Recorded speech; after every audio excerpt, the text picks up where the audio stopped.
Are you gearing up for a launch this year, but you have no idea how to plan out the timeline? If that sounds like you, this episode is for you.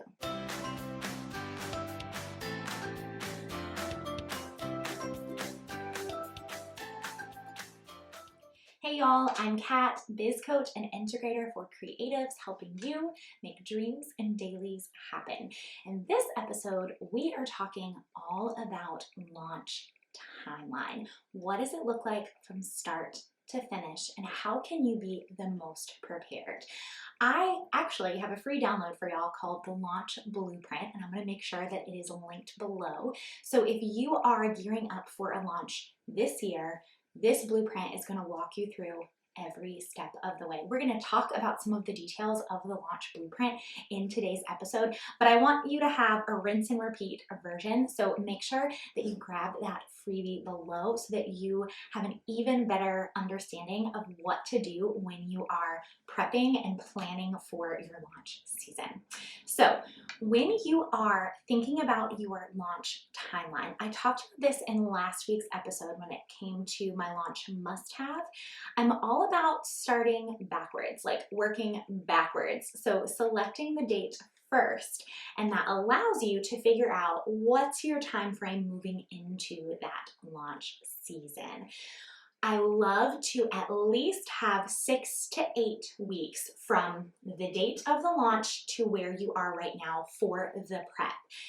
However, that 6 to 8 week time frame is going to vary depending on your business and your audience and the time of year and your family, so many other factors. So take that 6 to 8 weeks loosely. You might find that as you're working through that launch blueprint or as you're watching this video, you need more like 12 weeks, or maybe you feel like you need less and you can do it in 5 weeks.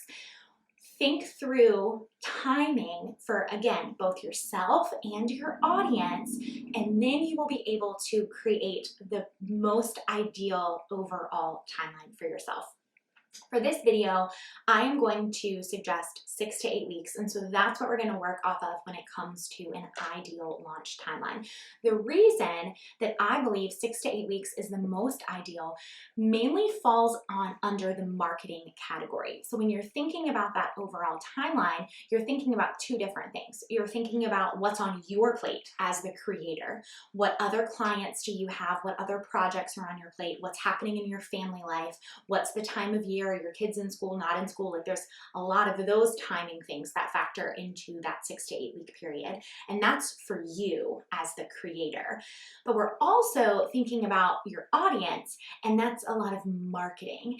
6 to 8 weeks is the ideal time to prime your audience, because for you as the creator, you should have 6 to 8 weeks of content that you can talk about related to your product leading into the launch. If you don't have 6 to 8 weeks of messaging content, I would highly suggest reconsidering the product that you're launching, because 6 to 8 weeks is adequate time for you to hit on a couple of different messaging points and really prep your audience for what's coming. We're going to talk a lot more about priming when we talk about pre-launch strategies next week. So if you're sitting there wondering, like, I'm not sure, like, do I have 6 to 8 weeks of priming content? Don't worry, the video is coming for you. We're going to go in depth in pre-launch strategies, and priming content is a huge one in next week's episode. So consider that 6 to 8 week timeline. And for right now, for the sake of this video and this example, we're going to go with you have 6 to 8 weeks. So the first thing that you're going to consider in your 6 to 8 week timeline is product creation and setup. That's number one when it comes to launch timeline. Product creation and setup. If this is a new product, you're going to have a lot more product creation and setup than if this is a product that you've already created. Maybe you're just tweaking slightly. So be aware of how much product creation and setup logistically on the back end that you, or maybe you and your team, have the capacity to do. A lot of times with my integration clients, I work with them on product creation and setup because they don't have all the time to get everything done for the product in that 8 week period. So they outsource some of that to my team. So we're in the back end of Kajabi, or we're working on email sequences and Flowdesk and things like that to get all of those nuts and bolts ready for the launch. So think through product creation. That's ideal launch timeline number one.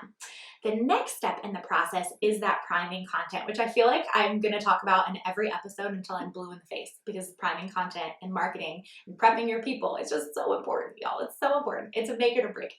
So you want to have 6 to 8 weeks of priming content.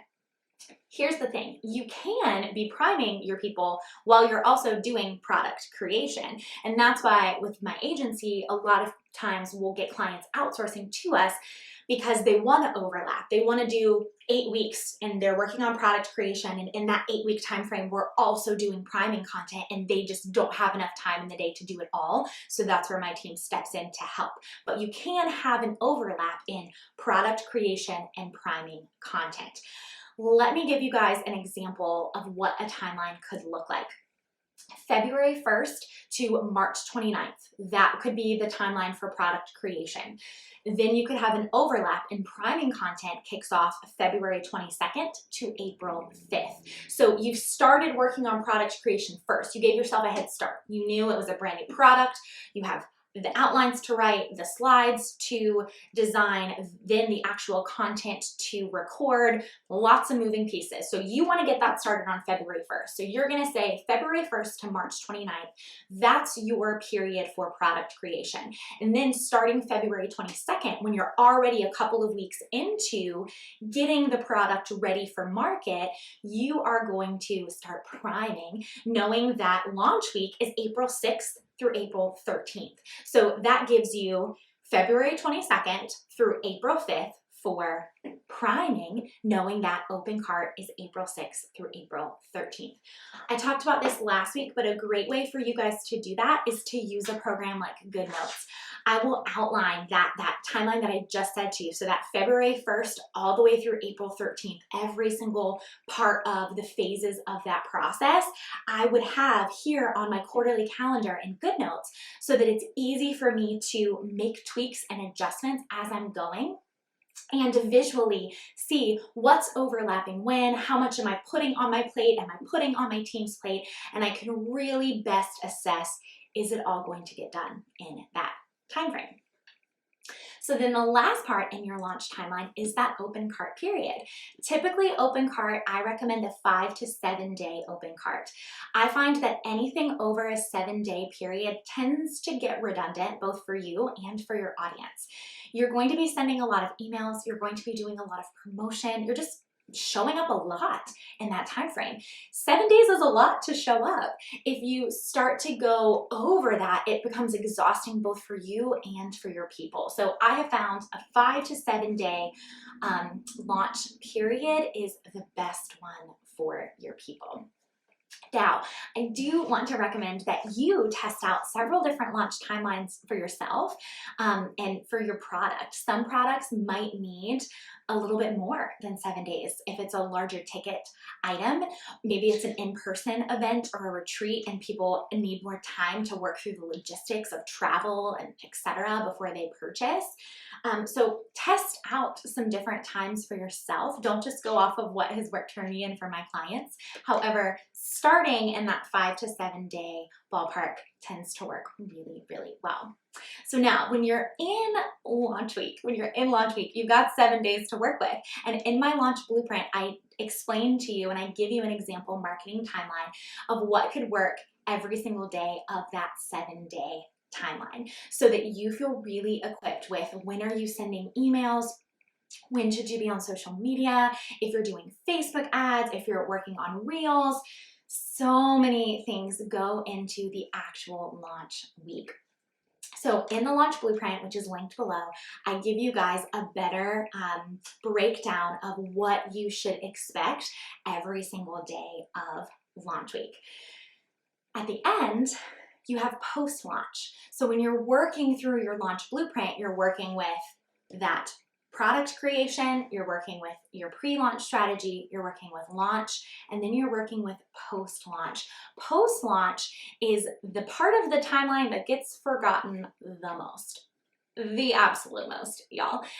We tend to just either rush on to the next thing, or maybe you had to hold off on some client work or some projects, and so as soon as launch ends, you're like right back in it and like your head is already spinning.